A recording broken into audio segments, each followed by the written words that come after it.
श्री सद्गुरु महाराज की जय। गुरु महाराज का जीवन चरित्र।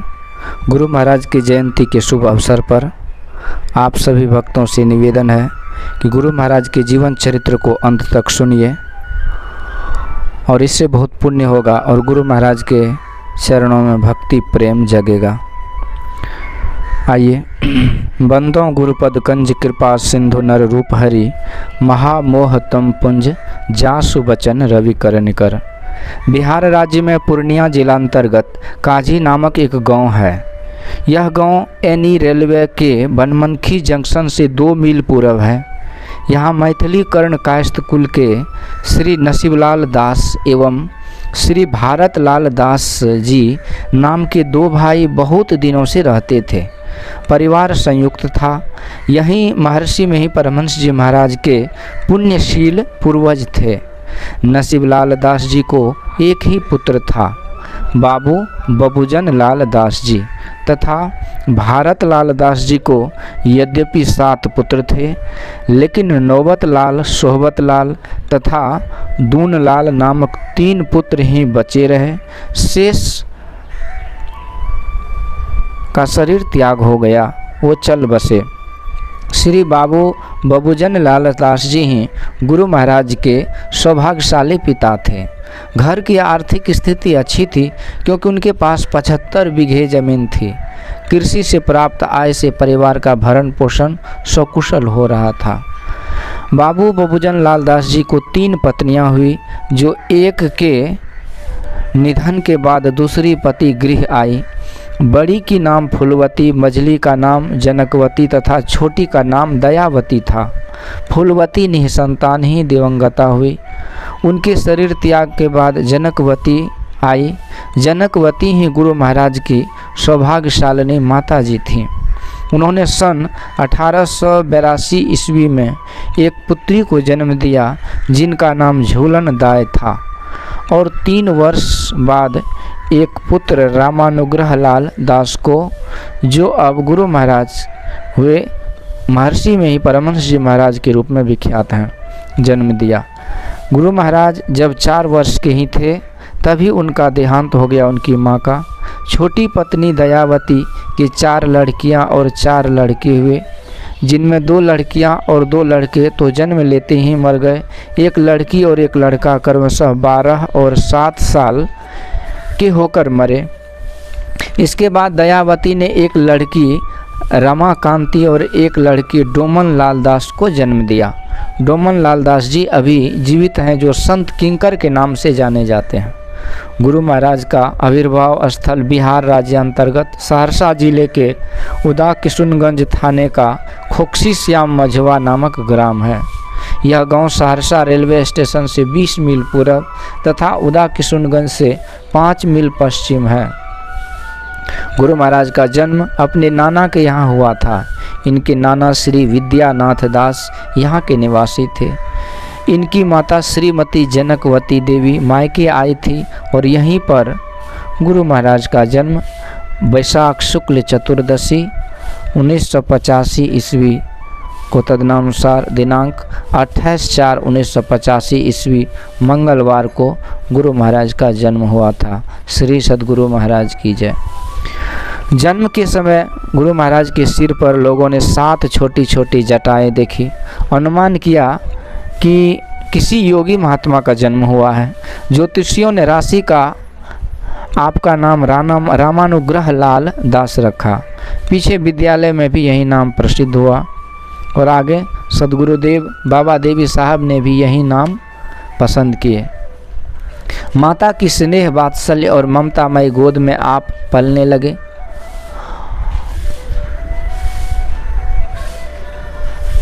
पाँच वर्ष की अवस्था में आपका विधिवत मुंडन संस्कार संपन्न हुआ। माँ सरस्वती की प्रार्थना संस्कृत के श्लोकों में लिखवाने के उपरांत आपके विद्यारंभ संस्कार का प्रारंभ हुआ। आपका नाम गांव की पाठशाला में लिखाया गया। विद्यालय में अलीगढ़ निवासी सभाजित सिंह नाम के शिक्षक थे। उनकी निगरानी में आपकी पढ़ाई लिखाई शुरू हुई। उनसे आपने कैथी वर्णमाला, पहाड़ा और हिसाब सीखा।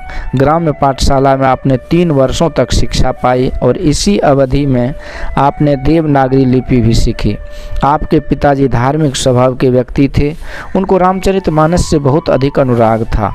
रामायण पाठ करते हुए उनकी आंखों में अविरल आंसू धारा बहने लगती थी।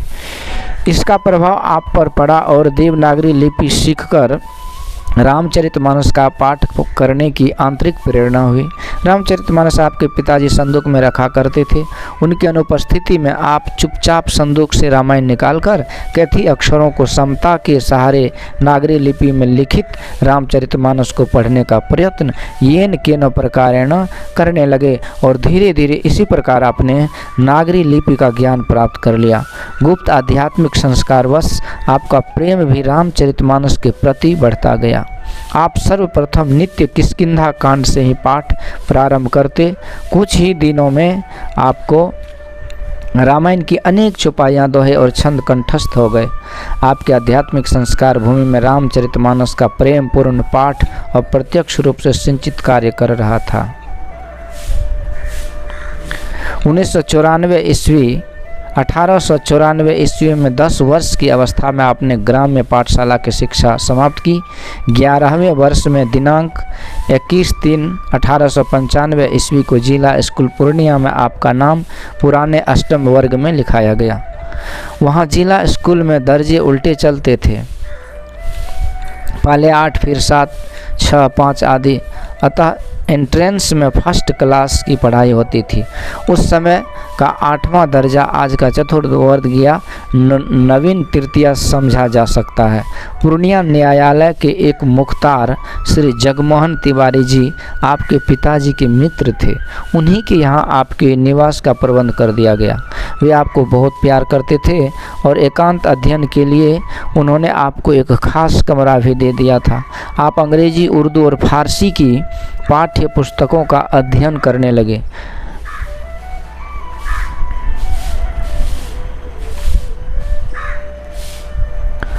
शीघ्र ही उनमें दक्ष भी हो गए। आपके खेल के कौशल से मुग्ध होकर आपके साथियों ने आपको दल का नायक बना दिया। फुटबॉल खेलने में आप बहुत दक्ष हो गए थे पढ़ाई के साथ साथ, लेकिन धीरे धीरे आपका मन खेल से उचटने लगा। धार्मिक ग्रंथों की ओर अनुराग बढ़ने लगा और खेल कूद के प्रति अभिरुचि कम होने लगी। रामचरितमानस के अतिरिक्त सुख सागर और महाभारत का अध्ययन भी आप करने लगे। आपकी आध्यात्मिक प्रवृत्ति को धर्म ग्रंथों के स्वाध्याय से बल मिल रहा था। अब आप संत महात्माओं की संगति चाहने लगे।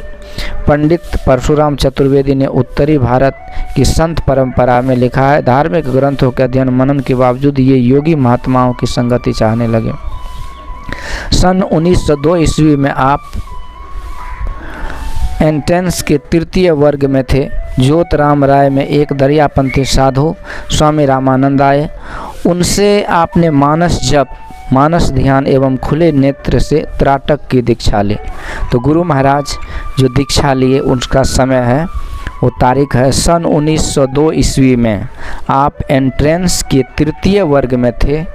उसी समय ज्योतराम राय में एक दरियापंथी साधु स्वामी रामानंद आए, जिनसे आपने मानस जप, मानस ध्यान एवं खुले नेत्रों से त्राटक की दीक्षा ली। श्री सद्गुरु महाराज की जय।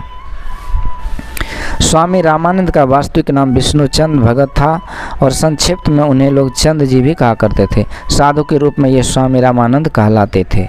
ये छपरा जिले के भाट जाति के किसी कब बाबा नाम के दरियापंथी साधु के शिष्य थे, जिनकी कुटी छपरा से रिविलगंज नामक स्थान में थी। सन 1903 ईस्वी में आप एंट्रेंस के तृतीय वर्ग की परीक्षा पास कर द्वितीय वर्ग में आए। धर्मानुराग एवं योग साधना के प्रति आकर्षण की खबर विद्यालय के सेकंड मास्टर जो अंग्रेजी में एमए थे, उनके पास वर्ग में अंग्रेजी पढ़ाया करते थे एवं प्रधानाध्यापक को भी थी। वे बड़े भद्र लोग थे, आपको बहुत प्यार करते थे। प्रधानाध्यापक की वृद्धा माता भी धर्मपरायणा महिला थी। उनकी छाप प्रधानाध्यापक पर भी थी। सेकंड मास्टर साहब ने आपकी बढ़ती हुई धर्म रुचि और लिखने पढ़ने की कमती रुचि को देखकर कहा, बड़ा योगी बनने चला है, वार्षिक परीक्षा में इस बार उत्तीर्ण हो जाओगे, तब हम तुम्हारे धर्म गुरु को देखेंगे। वार्षिक परीक्षा हुई, आप उत्तीर्ण हुए और फर्स्ट क्लास में दाखिल हुए। योग साधना के प्रति आपका आकर्षण अवश्य बढ़ रहा था और पठन पाठन की गति शिथिल पड़ रही थी। रामचरितमानस की यह पंक्ति देह धरे कर यहीं फल भाई, भजी राम सब काम बिहाय आपके मन में गूंजती रहती थी। उस समय विद्यालय में 3 परीक्षाएं ली जाती थी, त्रैमासिक, अर्धवार्षिक और वार्षिक। संयोग से उस वर्ष 1904 ईस्वी में त्रैमासिक परीक्षा न होकर 3 जुलाई 1904 ईस्वी में अर्धवार्षिक परीक्षाएं प्रारंभ हुए। प्रथम दिन फारसी की परीक्षा और दूसरे दिन अंग्रेजी की परीक्षा में सम्मिलित हुए। अंग्रेजी के प्रश्न पत्र का पहला प्रश्न था quote memory from the poem builders and explain it in your own English. उत्तर में आपने कविता के निम्नलिखित 4 पंक्तियां उद्धृत की और उनकी व्याख्या अपनी अंग्रेजी में की। For the structure that we rise, time is with materials filled. Our todays and yesterdays are the blocks with which we built. हम लोगों का जीवन मंदिर अपने सुकर्म या कुकर्म रूपी प्रतिदिन की ईंटों से बनता या बिगड़ता है। जो जैसा कर्म करता है उसका जीवन वैसा ही बन जाता है। इसलिए हम लोगों को भगवत भजन रूपी सर्वश्रेष्ठ हितों से अपने जीवन मंदिर का दीवार का निर्माण करते रहना चाहिए। जीवन रूपी जिस इमारत को हम लोग तैयार करते हुए हम लोगों के आज और कल के शुभाशुभ अच्छे बुरे कर्मों से बनता है। इस तरह की व्याख्या करते करते आप ऐसे भाव विभोर भावावेग में आए कि आपने उत्तर पुस्तिका में रामचरितमानस की यह चौपाई देह धरे कर यहीं फल भाई, भजी राम सब काम बिहाय उत्तर के अंत में लिख दी और शिक्षक से परमिशन ली, मे आई गो आउट सर, और उन्होंने आपको अनुमति दे दी और आप बाहर आकर आप अपने मानव जीवन को सफल बनाने के लिए अज्ञात पथ पर ईश्वर भक्ति के सही और पूर्ण ज्ञान की खोज के लिए चल पड़े। यहीं आपकी विद्यालय का सदा के लिए अंत हो गया। श्री सद्गुरु महाराज की जय। इस तरह से गुरु महाराज ने स्कूल में ही पढ़ाई छोड़ करके अध्यात्म शिक्षा, ईश्वर तत्व का ज्ञान प्राप्त करने के लिए स्कूल से निकल चुके और परीक्षा भवन से बाहर आने पर आप दार्जिलिंग राजपथ पर तीव्र गति से किसी संत की खोज में आगे बढ़ते जा रहे थे। अंत में भगवत मिलन की व्यग्रता है, अपनी सुख सुविधाओं की ओर कोई ख्याल नहीं।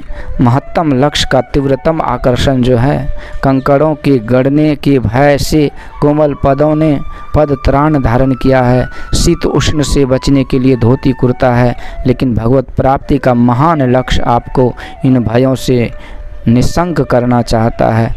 इन परिधानों के लिए आपके चित्त में कोई आकर्षण नहीं रह जाता। आप सबको उतार फेंकते हैं और मात्र लज्जा निवारणार्थ एक कोपिन मात्र धारण कर लेते हैं। कभी गौतम बुद्ध भी अपनी राजसी पोशाकों और अलंकारों को उतार अपने सारथी छंदक को देकर महाभिनिष्क्रमण के मार्ग पर आरूढ़ हुए थे। आज आप भगवत प्राप्ति के सही और सुनिश्चित मार्ग को बतलाने वाले की खोज में अपने सारे परिधानों को उतार एक कोपिन धोती मात्र धारण कर एक विरही भक्त या साधु के वेश में उस महत्तम लक्ष्य की ओर आगे बढ़ते चले जा रहे हैं।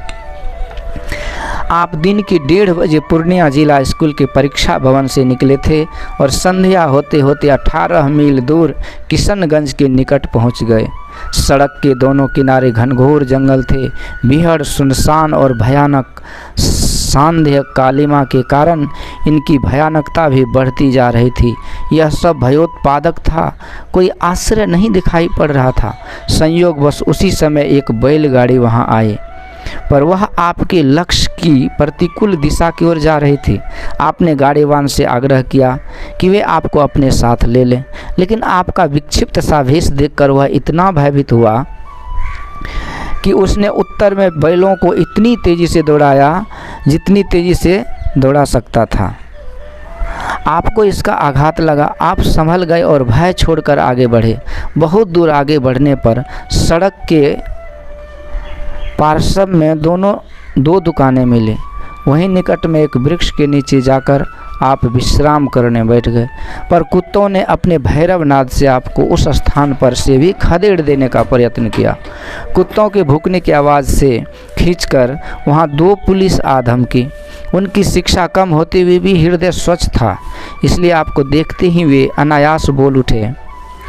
वो पुलिस ने कहा, इन्हें नया बाण लगा है। फिर आपसे अपने निवास स्थल पर चलने का अनुरोध करने लगा। क्षुधा, भूख के प्यास मारे दिन भर पैदल चलने की पीड़ा से आप आकुलित दुखी थे, चूर हो रहे थे। आपने प्रसन्नतापूर्वक उनके अनुरोध को स्वीकार कर लिया और उसके निवास स्थान पर आए। उन दोनों पुलिस कर्मचारियों ने आपसे निवेदन किया, हम लोग क्षत्रिय हैं, यदि आप हमारी बनाई रसोई ग्रहण करने की कृपा करें तो यह सेवा करके हम अपने को धन्य समझेंगे। आपकी स्वीकृति पाकर बड़े प्रेम से उन लोगों ने रसोई तैयार की और थाली में परोसकर आपसे भोजन करने का निवेदन किया। आप भोजन करने के लिए बैठे, 3 या 4 ग्रास ही आपने खाया होगा कि एक मरा फतिंगा भोजन में मिल गया। आपने रसोई उठाकर श्वान यानी कुत्ते को खाने के लिए दे दिया। उन कर्मचारियों को इससे बड़ा दुख हुआ। उन लोगों ने पुनः प्रार्थना की कि सरकार दही चूड़ा खा लीजिए। अनुरोध सुनकर आपने कहा कि परमात्मा की इच्छा नहीं है कि मैं भोजन करूं, इसलिए आप लोग इसके लिए आग्रह नहीं करें। जहां तक सेवा सद्भावना मनुष्य को करनी चाहिए उतना तो आपने किया है। पुनः उन दोनों पुलिस कर्मचारियों ने अपने साथ थाना चलने का अनुरोध किया, पर आप तैयार नहीं हुए। कुछ रात रहते ही आपने वहां से प्रस्थान किया। भूख, प्यास और थकावट बढ़ती जा रही है और पथिक भी आगे बढ़ता जा रहा है। पहाड़ी नदी महानंदा मिली। आप नाव पर चढ़कर पार हुए। तहसीलदार ने आपसे खेवा मांगा। आप चुप हो रहे। आपके विचित्र वेश को देखकर वह उल्टा सीधा बकने लगा। शरीर में धूल लगा ली है और पहलवान बनने चला है, खेवा लाओ। उत्तर में आप कुछ देर तक ठहर कर खूब तेजी से भाग चले। तहसीलदार बोला, पागल है, जाने दो। आगे बढ़ते जा रहे हैं। क्षुधा से प्राण विकल है। सर्वेश्वर की करुणा, एक आम के वृक्ष के नीचे पका हुआ अमृत फल आम फल मिल गया और फलाहार कर आप आगे बढ़ते चले गए। कुछ और दूर जाने पर एक साधु से भेंट हुई। उन्होंने आपसे सारी बातें पूछकर अवगत कर ली। फिर बोले, बच्चा, तुम तो भवानी पुत्र हो, कुछ दान करो। आपने सोचा कि मेरे पास तो और कुछ नहीं है, एक छाता है, शायद इस छाते को लेने की इच्छा साधु को हो रहा है। तुरंत ही आपने साधु को छाता दे दिया। फिर साधु बोला, बच्चा, कुछ वस्त्र भी दान करो। कोपिन के सिवाय लपेटी धोती शरीर पर थी। आपने उसे भी उतारकर साधु के आगे फेंक दिया और भाग चले। पीछे से साधु पुकारता ही रह गया, हे बच्चा, तू नंगा हो गया, अपना वस्त्र वापस ले ले।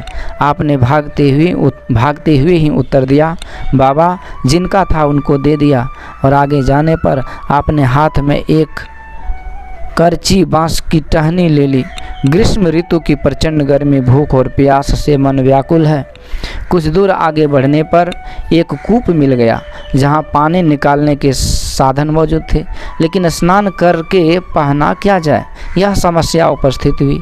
यह सूझ तुरंत उत्पन्न हुई कि कोपिन अधिक चौड़ा है, उसे 2 से 4 बना लिया जाए। एक वृक्ष की ओट में जाकर कोपिन को बीचों बीच फाड़कर 4 बना, कूप के निकट आए और इच्छा भर स्नान किया। भूख और प्यास को जलांजलि ही प्रदान की और आगे बढ़ते गए। दिवस का आगमन हो रहा था। गर्मी, भूख, प्यास और थकावट ने आपको विश्राम करने के लिए विवश कर दिया। आप निकटतम डाक बंगले के कूप के निकट बैठ गए। आपने वहाँ के चपरासी से पूछा, यहाँ कौन ठहरे हैं? चपरासी ने कहा, यहाँ सड़क के ठेकेदार साहब हैं।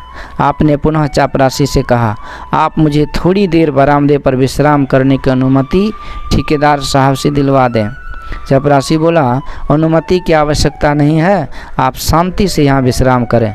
थकावट के कारण आपको नींद आ गई। कुछ देर बाद नींद टूटी और आप उठकर बैठ गए। उसी समय ठेकेदार साहब कमरे से बाहर आए। आपको देखते ही स्थिति को भांप कर उन्होंने आपसे सारी बातें पूछी और जिज्ञासा शांत की। ठेकेदार साहब उदार और विवेकशील व्यक्ति थे। उन्होंने शीघ्र ही आपको चावल दाल आवश्यक बर्तन आदि रसोई का कुल सामान आपको दिया और भोजन बना लेने को कहा। आपने यथाशीघ्र खिचड़ी बनाकर संतुष्ट हो भोजन किया। शाम हो रही थी। आप कृतज्ञता ज्ञापन कर वहाँ से प्रस्थान की तैयारी करने लगे, पर ठेकेदार साहब ने आपको रोक लिया। उन्होंने कहा, शाम हो रही है, आगे निवास का ठिकाना नहीं है। यहाँ बाघ भालू के डर से लोग रात में कमरे के अंदर सोते हैं, अतः रात्रि यहीं निवास कर प्रातः इच्छानुसार चले जावें। वार्तालाप के सिलसिले में आपको पता चला कि ठेकेदार साहब भी दरियापंथी ही हैं। फिर तो परस्पर अपनत्व की भावना घनीभूत होती गई और दोनों खुलकर बातें करने लगे। ठेकेदार साहब के भाई पूर्णिया जिला स्कूल के ही विद्यार्थी थे और कुछ दिन वहीं रहकर अध्ययन का कार्य भी किया था। अब ठेकेदार साहब ने आपको अपना जानकर यह परामर्श दिया, आप साधु संतों की खोज में दार्जिलिंग मत जाइए, आप यहाँ से सीधे ठाकुरगंज थाना चले जाइए। वहाँ मेरे पुत्र मुनीलाल जी थाने के हेड कांस्टेबल हैं, वे कायस्थ कुल के हैं। उन्हें मेरा नाम बताने से वे आपको आदरपूर्वक पाताल गंगा का मार्ग बता देंगे। उसी स्थान पर भीम ने कीचक का वध किया था। भीम ने पादघात से ही पाताल गंगा प्रकट हुई थी। भीम के पादघाट से ही पाताल गंगा प्रकट हुए थे। उसी पाताल गंगा के तट पर आपको साधु महात्माओं के दर्शन हो जाएंगे। फिर आपको जिनके साथ रहना हो उनके संग निवास कर सकते हैं। ठेकेदार साहब का निर्देश आपको अच्छा जचा और सवेरा होते ही आपने ठाकुरगंज के लिए प्रस्थान किया। हृदय में संत दर्शन की अभिलाषा तीव्र होती जा रही है और पांव इस पवित्र लक्ष्य की ओर वेग से बढ़ते जा रहे हैं। चलते चलते मार्ग में एक पहाड़ी नदी मिली, जिसे पार उतरने के लिए 2 घाट बने थे, एक में पैदल तथा एक में नाव पर। आप पैदल ही पार उतर गए, किंतु घाट वाले ने वहां उतरने पर भी आपसे खेवा नाव पर नदी पार करने का शुल्क मांगा। आपने उत्तर दिया, मैंने तो नाव पर चढ़कर नदी पार की नहीं, फिर खेवा कैसा? घाट वाले ने उत्तर दिया, चाहे कैसे भी पार उतरो, खेवा चुकाना ही पड़ेगा। फिर आपको घाट तहसीलदार के पास ले गए। तहसीलदार ने भी आपसे खेवे की मांग की। फिर आपके मुख पर ध्यान जाते ही पूछा, भोजन किया है या नहीं? आपके नहीं कहने पर वे भोजन करने के लिए आग्रह करने लगे। उन्होंने कहा, दुकान से चावल दाल दिलवा देता हूँ, आप रसोई बनाकर भोजन कर लें तब जाएं। आपने उनका आहार ग्रहण करना स्वीकार नहीं किया। इस पर तहसीलदार ने कहा, भोजन नहीं करना है तो खेवा दे दो। इस पर बांस की टहनी को आपने उनके पास फेंक कर कहा, यहीं खेवे में ले लीजिए, और यह कहकर आप आगे बढ़ गए। आगे जाने पर पुनः एक पहाड़ी नदी मिली। उसकी धारा बड़ी तीव्र थी। यहाँ नाव पर चढ़कर पार उतरने के सिवाय दूसरा रास्ता नहीं था, अतः आप नाव पर चढ़कर पार उतरे। दिन ढल रहा था। अभी तक आपने न स्नान किया था न भोजन।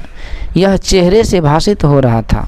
यहाँ पर भी पार होने पर आपके चेहरे को देखकर तहसीलदार ने आपसे भोजन करने का आग्रह किया, लेकिन आपने स्पष्ट कह दिया, मैं भोजन नहीं करूँगा। तहसीलदार ने कहा, भोजन कर लो, मैं दुकान से चूड़ा दही दिलवा देता हूँ, अन्यथा आपको खेवा देना ही पड़ेगा।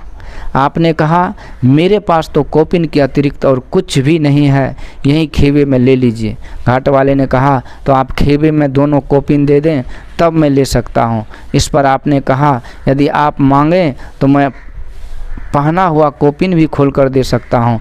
इस पर तहसीलदार बोले, तो मैं जो जो वस्तु मांगूंगा आप दे देंगे? आपने उत्तर दिया, अवश्य, जो वस्तु मेरे पास है वह जरूर दूंगा। इस पर तहसीलदार ने बोला, यदि कोई सिर ही मांगे तो आप दे देंगे? आपने कहा, सिर कैसे उतार कर दे सकता हूँ। इतना उत्तर देकर आप वहाँ से भागते हुए चले गए। घाट के निकट ही थाना था। आप वहाँ गए और हेड कांस्टेबल मुनीलाल जी को बुला देने का निवेदन सिपाहियों से किया। वे भोजन करने के उपरांत आराम कर रहे थे। उन लोगों ने पुकार कर कहा, मुंशी जी, एक साधु आपसे मिलने के लिए खड़ा है। मुंशी जी घर से ही बोले, हमको साधु फाधु से क्या मतलब है? यह सुनकर आपने स्वयं कहा, आपको मतलब हो या नहीं, परंतु आपके मित्र ने जो सड़क की ठेकेदारी करते हैं आपके पास भेजा है। मित्र की बात सुनते ही मुंशी जी ने आपको तुरंत ही अंदर बुला लिया और आदरपूर्वक स्नान एवं भोजन आदि की व्यवस्था की। आपने निश्चिंत होकर वहाँ स्नान किया और चूड़ा, दही, चीनी एवं केले का भोजन किया। भोजन के उपरांत आपने मुंशी जी से सारी बातों का वर्णन किया। मुंशी जी ने दरोगा जी को इन बातों की खबर भेजी। दरोगा जी ने भोजन कराने के बाद आपको भेजने का आदेश उन्हें दिया। मुंशी जी ने एक सिपाही के साथ आपको दरोगा जी के पास भेज दिया। दरोगा जी ने आपकी पूरी स्थिति जानने की जिज्ञासा प्रकट की। आपने भी सारी स्थितियां का ठीक ठीक और स्पष्ट वर्णन कर दिया। उसी समय पूर्णिया जिला स्कूल के आपके एक साथी श्री उदित नारायण सिंह जी वहां आए और आपकी ओर टकटकी लगाकर देखने लग गए। उदित नारायण सिंह का निवास स्थान थाने के निकट ही था। आपने तो उन्हें पहचान लिया, लेकिन वे आपके साधु वेश के कारण अकचकाते ही रहे। उनके इस प्रकार अकचकाने और टकटकी लगाकर देखकर दरोगा जी ने उदित बाबू से पूछा, क्या आप इन्हें पहचानते हैं? उदित बाबू हाँ या ना कोई स्पष्ट उत्तर नहीं दे सके। जब आवाज़ पहचानी तब सहसा उनको ख्याल हो आया और वे बोल उठे, अरे राम अनुग्रह हो जी, तुम यहाँ कैसे आ गए और इस भेष में? फिर तो आगे बढ़कर परस्पर मिले और स्नेह वार्ता होने लगी। उदित बाबू बड़े मेधावी छात्रों में से थे, लेकिन परिस्थिति के कारण तीसरे वर्ग में ही पढ़ना छोड़कर घर में रहने लगे थे। उदित बाबू से आपका पूरा पता दरोगा एवं थाना निवासियों को लग गया। दरोगा जी ने आपको इस प्रकार समझाने का प्रयास किया, माता पिता की सेवा करना भी एक बहुत बड़ी तपस्या है। आपको अपना पठन पाठन छोड़कर साधु नहीं बनना चाहिए। आपने कोई उत्तर नहीं दिया, चुपचाप सुन लिया। इधर दरोगा जी ने उदित बाबू से आपकी सारी वस्तु स्थिति जानकर कई स्थानों में आपकी हुलिया भेज दी और चुपचाप आपके पिताजी को भी एक पत्र भेज दिया।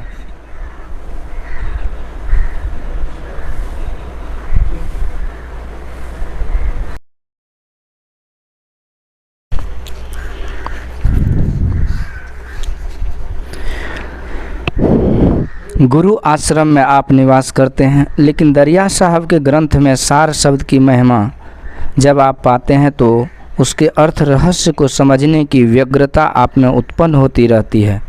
गुरु जी से जब पूछते हैं तो वे बिगड़ उठते हैं।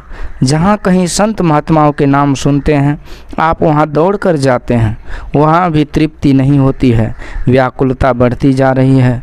बस कबीर साहब की वाली हालत है, अन्न न भावे निंद न आवे, बार बार मोहि विरह सतावे। प्रभु के मिलन पथ को जानने की व्यग्रता बढ़ती जा रही है। संत दरिया साहब की वाणी पढ़ता हूँ, बिना सार शब्द के परमात्मा को प्राप्त नहीं किया जा सकता। पर यह सार शब्द है कहाँ और क्या है, कैसे इसको पाया जा सकता है, कौन सी विधि या मार्ग इसको प्राप्त करने का है? गुरुदेव से पूछते हैं तो वे बताने के बदले बिगड़ने लगते हैं। आज लाख क्यों न बिगड़े, बिना पूछे नहीं रहेंगे। आखिर विह्वल संवेग में आकर आपने दरिया साहब की सार शब्द संबंधी वाणी का अर्थ पूछ ही दिया। उत्तर में गुरुजी आज इतने बिगड़े जितने कभी नहीं बिगड़े थे। अब न सोना सुहाता है न भोजन, हृदय सिसक रहा है, रात्रि शब्द है, आंसुधारा अविरल बहती जा रही है और रात्रि बीती जा रही है। ब्रह्म मुहूर्त झांकने लगा है। सहसा आप स्वप्न देखते हैं कि दो साधु आए हैं, प्रसन्न और शांत मुद्रा है, उनके हाथ आश्वासन देने के लिए ऊपर उठे हैं। आकुल करने वाले सारे प्रश्न आप उनके समक्ष रखने जा रहे हैं और उधर से तृप्तिदायक शांतिदायक समाधान किया जा रहा है। विरह ज्वाला से जलते तन मन प्राण में जैसे सुधा का संचार हो रहा हो। सहसा वे दोनों अंतर्धान हो जाते हैं और आप विह्वल होकर रुंदन करने लगते हैं।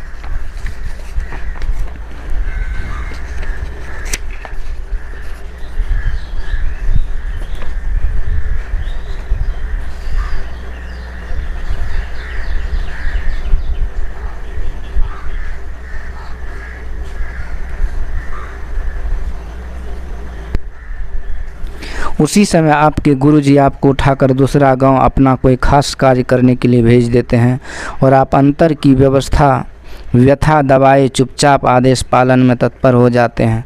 स्वप्न द्वारा आंतरिक बेचैनी की शांति के कारण आपको नींद के झोंके आ रहे हैं और आप आज्ञा पालन के लिए ऊँघते हुए भी आगे बढ़ते जा रहे हैं।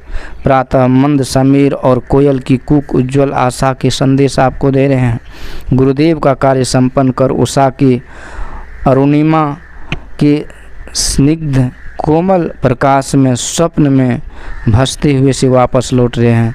विद्यालय के समीप आते आते सूर्योदय हो जाता है और आप देखते हैं कि विद्यालय के प्रांगण में श्री रामदास जी खड़े हैं। अपनी जानकारी में इतने सवेरे श्री रामदास जी कभी भी विद्यालय नहीं आए। वे आपको देखते ही समीप बुलाकर आदर से बिठा लेते हैं और आपको सुयोग्य पात्र जानकर संत मत सिद्धांत की बातें आपके आकुल मस्तिष्क एवं अशांत हृदय में प्रवेश कराने का प्रयत्न करने लगते हैं।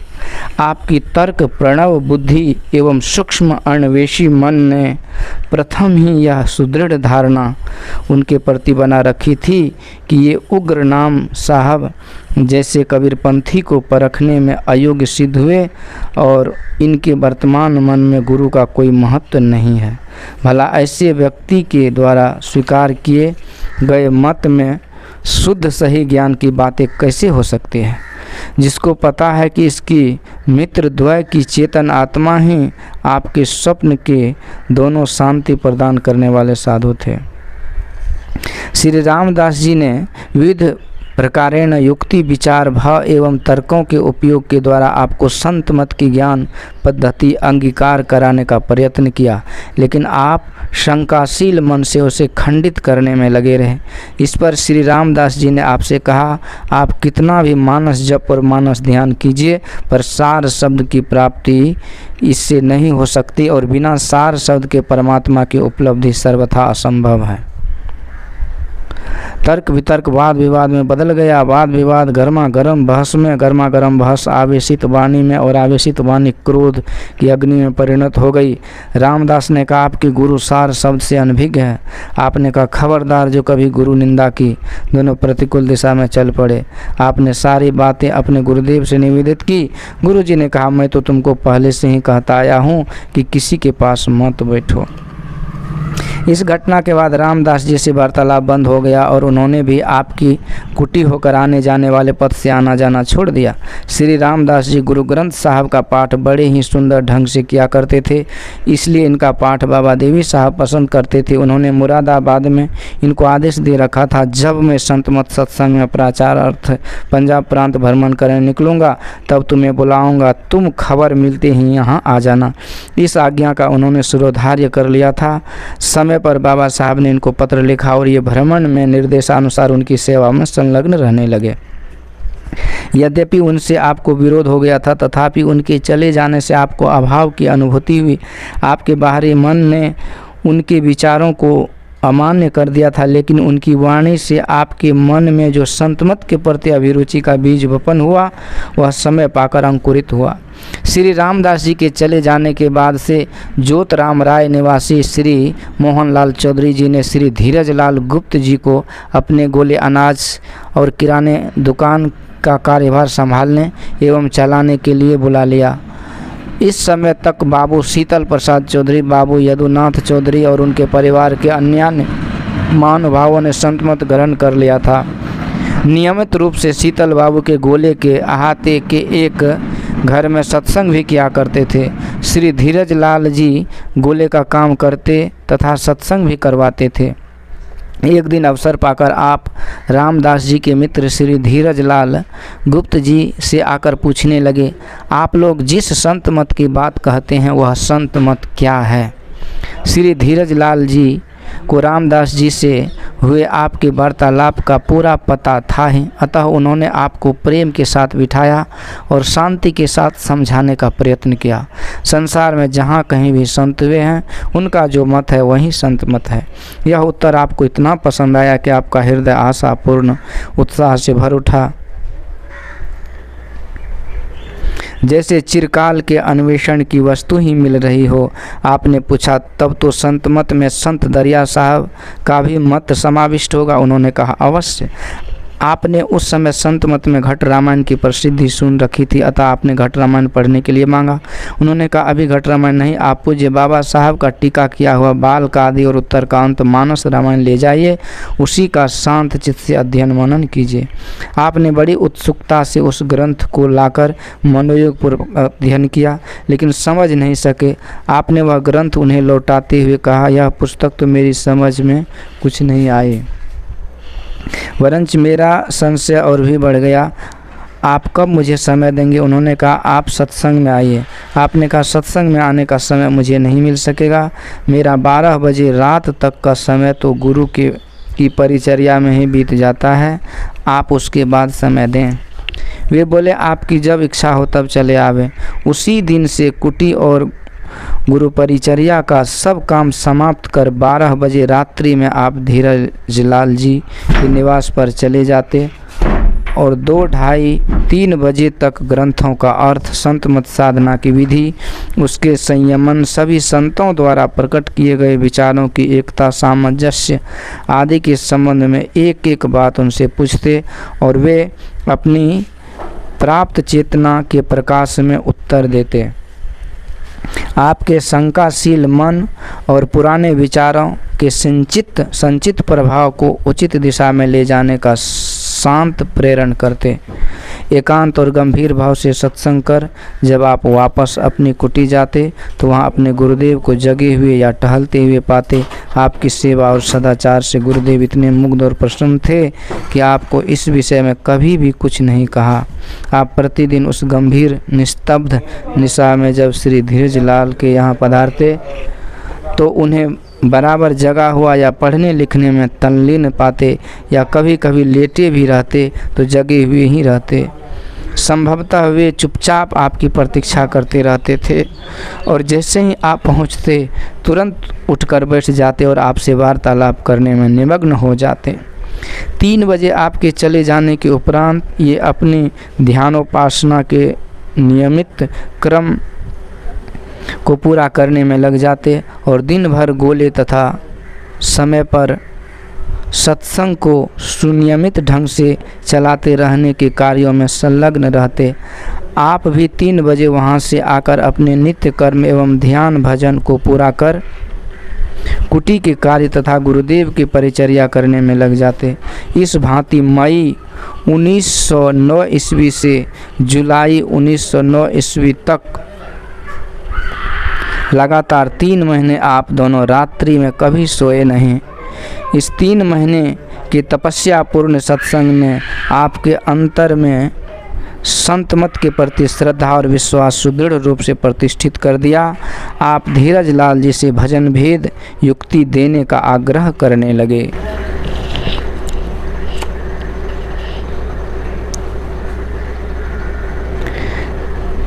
आप विह्वल हो जाते और धीरज लाल जी से भजन भेद देने का आग्रह करते। धीरज लाल जी ने जब आपको संतमत की ओर आकर्षित और अनुकूल पाया तब उन्होंने रामदास जी को पंजाब के पते पर पत्र लिख दिया। वे इस समय बाबा साहब के साथ संतमत के प्रचार कार्य में संलग्न थे। बराबर पत्राचार होते रहने के कारण उनका पता ये सदा अवगत करते रहते थे। वहाँ से रामदास जी का यह पत्र आया जिसमें आपके संबंध में यह वाक्य उन्होंने लिखा था, आप जानते ही हैं कि हमसे और उनसे संतमत समझाने समझने में विवाद हो गया था। आप उनको भजन भेद नहीं बतावें। वे अपने वर्तमान गुरु के बड़े कट्टर भक्तों में से हैं, दूसरे की कुछ सुनते ही नहीं हैं। महानुभाव धीरज लाल जी ने यह पत्र आपको पढ़ने के लिए दे दिया और आपसे अनुरोध किया कि आप भी एक पत्र उनको संतमत के प्रति अपनी आस्था के संबंध में लिख दें, तब उन्हें विश्वास हो जाएगा। धीरज लाल जी के अनुरोध पर आपने रामदास जी को पत्र लिखा, मैं आपके संतमत से सहमत हूँ। यदि आप बाबा साहब की आज्ञा हो तो मैं जाकर उनके चरण कमल का दर्शन करूं और उनकी सेवा करता रहूं। महानुभाव धीरज लाल जी ने आपके संबंध में विस्तृत विवरण सहित पत्र रामदास जी को लिखा। इन दोनों पत्रों को पढ़कर रामदास जी को आपके प्रति पूरा विश्वास हो गया और उन्होंने पूज्यपाद बाबा देवी साहब से आपके जीवन की पूरी कहानी सुनाकर निवेदन किया कि सरकार आज्ञा हो तो उन्हें चरण सेवा में बुला लिया जाए। रामदास जी का सारा निवेदन सुन बाबा साहब उस समय कुछ नहीं बोले, पर दूसरे दिन अपने आप उनसे कहने लगे, अरे तुमने किस में ही लाल का नाम ले लिया, जो मेरा मन रह रह कर उसी के विषय में विचार करने लगता है और मैं उनको प्रत्यक्ष देखने लगता हूँ। फिर बोले, अच्छा अभी तो उसे यहाँ मत बुलाओ, धीरज को एक पत्र लिख दो कि वह उसको भजन भेद बतला देगा। मैं विजयादशमी में भागलपुर जाऊँगा, वह वहाँ आकर मुझसे मिलेगा। रामदास जी ने सारी बातें स्पष्ट लिखकर पत्र धीरजलाल जी के पास भेज दिया। वह पत्र आपने भी पढ़ा। पत्र पढ़कर आपका हृदय खिल उठा। आपने सोचा अब सदयुक्ति तो मिल ही जाएगी, पर धीरजलाल जी ने अपने को गृहस्थाश्रमी जानकर एक बैरागी को आपको भजन भेद बताने में सकुचाने लगे। धीरजलाल जी को भजन भेद देने में संकोच करते देख आपने उनसे कहा, आपको यह विचार कर संकोच होता है कि मैं गृहस्थाश्रम में रहकर कैसे एक बैरागी सन्यासी को दीक्षा प्रदान करूं, परंतु मुझे तो एक कुत्ता भी यह रास्ता बता दे तो मैं उसे भी गुरु मानने के लिए तैयार हूं। और आपने तो मेरा असीम उपकार किया है, अपना बहुत समय दिया है, कष्ट उठाकर मुझे संत मत समझाने का प्रयास किया। आपको तो मैं गुरु ही मानता हूँ। परंतु धीरजलाल जी संकोच का परित्याग कर आपको भजन भेद नहीं बतला सके। उन्होंने आपसे कहा, आप भागलपुर जाइए, मैं वहाँ राजेंद्र नाथ सिंह जी वकील के नाम से एक पत्र लिखकर आपको दे दूँगा और पत्र पढ़कर वे आपको भजन भेद बता देंगे। आप इसको भगवत इच्छा समझकर तैयार हो गए। इस बार गुरु जी से बिना आदेश लिए यह शुभ यात्रा करना आपने अच्छा नहीं समझा, परंतु गुरु जी आदेश नहीं दे रहे थे। आज ज्योतराम राय से 3 कोस दूर कांत नगर में एक आवश्यक कार्य संपन्न करने के लिए गुरुदेव जी आपको भेज रहे हैं। आपने संत प्रसाद से स्पष्ट कह दिया कि यह यात्रा भागलपुर की ही शुभ यात्रा है। कांत में गुरुदेव का काम भली भांति पूरा करके आप वहां से चलकर काढ़ा गोला स्टेशन चले आए। टिकट कटाकर ट्रेन से भागलपुर आए। भागलपुर स्टेशन पर उतरकर आप सीधे वहां से मायागंज राजेंद्र बाबू के निवास स्थान पर आए। उनके पूज्य वृद्ध पिताजी भीतर से कमरे में बैठे थे। वे स्वयं भी वकील थे। आपने उन्हीं से पूछा, राजेंद्र बाबू का यही मकान है? वे बोले, हाँ, क्या काम है? आपने उत्तर दिया, मैं उनसे मिलना चाहता हूँ। यह सुनकर उन्होंने राजेंद्र बाबू को पुकारा। पुकार सुनते ही वे बाहर आए। आपने उन्हें चरण छूकर प्रणाम किया। प्रणाम करते समय वे यह कहकर रोकने लगे, साधु होकर आप क्यों मेरा पैर छू रहे हैं? उस समय आप साधु भेष में उजला लंबा कुर्ता धारण किए हुए थे, जो गले से घुटने तक लटक रहा था। राजेंद्र बाबू आपको अपने घर के निकटवर्ती नवनिर्मित सत्संग मंदिर में ले गए, जिसके पूर्ण निर्माण में जहाँ तहाँ कार्य करना बाकी था।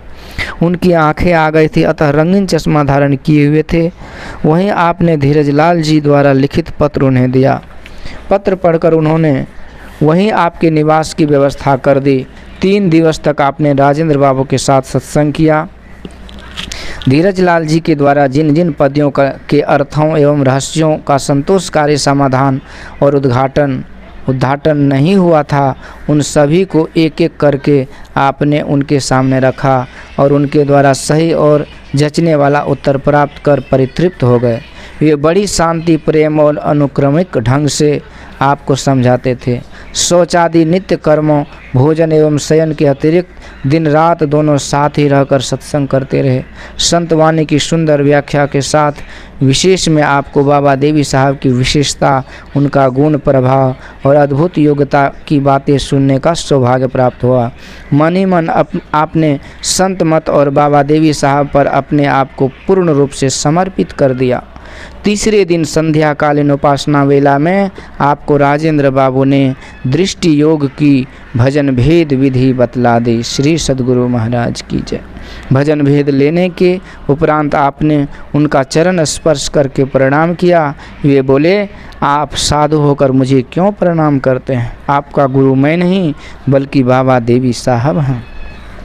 आपने उत्तर दिया, अभी तक तो मैंने बाबा साहब के दर्शन भी नहीं कर पाया है और भजन भेद करने की युक्ति तो मुझे आपसे मिली है, इसलिए अभी मैं आपको ही गुरु मानता हूँ। आपके आदेश के अनुसार अवश्य ही वे मेरे गुरु हैं तथा आप सब लोग के भी गुरु हैं। फिर आपने पूछा, दरियापंथी गुरुदेव से मुझे मानस जप और मानस ध्यान करने का निर्देश मिला, क्या वह भी करता रहूं? राजेंद्र बाबू ने कहा, हाँ, वह भी किया कीजिए, इनमें कोई प्रतिकूलता और हर्ज नहीं है। इसके बाद से आप मिर्जानहाट पनहट्टा के एक वृद्ध दरियापंथी साधु के पास चले आए और वहाँ 1 मास तक विधिवत ध्यानाभ्यास करते रहे। संत दरिया साहब के कई ग्रंथ आपके पुराने गुरुदेव के पास नहीं थे, इसलिए उन पुस्तकों की प्रतिलिपि करना आपको आवश्यक जान पड़ा। वृद्ध साधु जी बड़े दयालु थे, आपके साथ उनका व्यवहार बड़ा ही भद्रतापूर्ण रहा। वहाँ वरई पान का व्यवसाय करने वाला कुल का एक भक्त थे जो बड़े ही सज्जन और उदार थे। उक्त सत्संग मंदिर का सारा खर्च वे ही वहन करते थे। 1 महीना के बाद जब आप वहां से चलने लगे तो वे आपको और भी कुछ दिन ठहरने का प्रयत्न करने लगे। इतनी जल्दीबाजी क्यों कर रहे हैं? कुछ दिन और भी ठहर जाने की कृपा कीजिए। आपने बड़े प्रेम से उनको समझाया और वहां से मायागंज के लिए प्रस्थान किया। एक साधु आपको मायागंज तक पहुंचाने के लिए आए थे। यहां आपने 1 दिन निवास कर सत्संग किया। दूसरे दिन आपने नए पूज्य गुरुदेव को प्रणाम कर ज्योतराम राय के लिए प्रस्थान किया। ज्योतराम राय आने पर आप धीरजलाल गुप्त आदि संतमत सत्संगियों से मिले और पुराने गुरुजी के पास रहने लगे। छपरा के रिविलगंज गुरुद्वारे में जिनको साधु वेश में देखकर गुरुदेव की आंखें में करुणा के आंसू बहने लगे थे, उसी गुरुदेव ने आज अपने प्यारे शिष्य को मौन, उपेक्षा और उदासीनता का भाव दिखाया। आपकी सूक्ष्मदर्शी चेतना को तुरंत ही यह बात खटक गई और 6 महीने तक प्रेम पूर्वक साथ रहने वाले गुरुदेव के साथ 3 दिन भी रहना दुस्सह हो गया। आपने अपनी परिस्थिति का जिक्र श्री धीरजलाल गुप्त आदि सभी सत्संगी बंधुओं से किया। उन लोगों ने परिस्थिति समझकर आपसे अनुरोध किया कि आप यहीं आकर हम लोगों के साथ रहें और ध्यानाभ्यास सत्संग करें। अनुरोध को स्वीकार कर 5-7 दिनों तक रहे, लेकिन यहाँ रहते हुए भी नित्य गुरुदेव जी की कुटी पर जाते और चरण छूकर प्रणाम करते रहे। एक दिन उक्त गुरुदेव जी ने कहा, अब मेरे पैर छूकर तुम्हें प्रणाम करने की ज़रूरत नहीं है। फिर भी आप जब तक रहे वहाँ रहे, अलग से ही धरती स्पर्श कर उन्हें प्रणाम करते रहे। 5 दिन के उपरांत धीरज लाल जी आदि सभी सत्संगी भाइयों ने आपको परामर्श दिया कि आप जब तक घर लौटकर पिताजी के साथ रहकर ही अपना सत्संग अभ्यास करें, तब तक घर लौटकर पिताजी के साथ ही रहकर अपना सत्संगाभ्यास करें जब तक बाबा देवी साहब भागलपुर नहीं आ जाते हैं। उनके पधारते ही हम लोग आपको इसकी खबर भेज देंगे। फिर तो सद्गुरु करुणा की छाया में आपके लिए सब कुछ कल्याणमय ही होगा। अगस्त 1909 में आप घर पर चले आए। पिताजी के आनंद का पारावार नहीं रहा। उन्होंने बड़े प्रेम से आपके निवास एवं साधना के लिए बरामदे पर एक स्वतंत्र शांत कमरा बनवा दिया। आप उसी में रहकर अपने साधन भजन एवं स्वाध्याय में तल्लीन रहने लगे।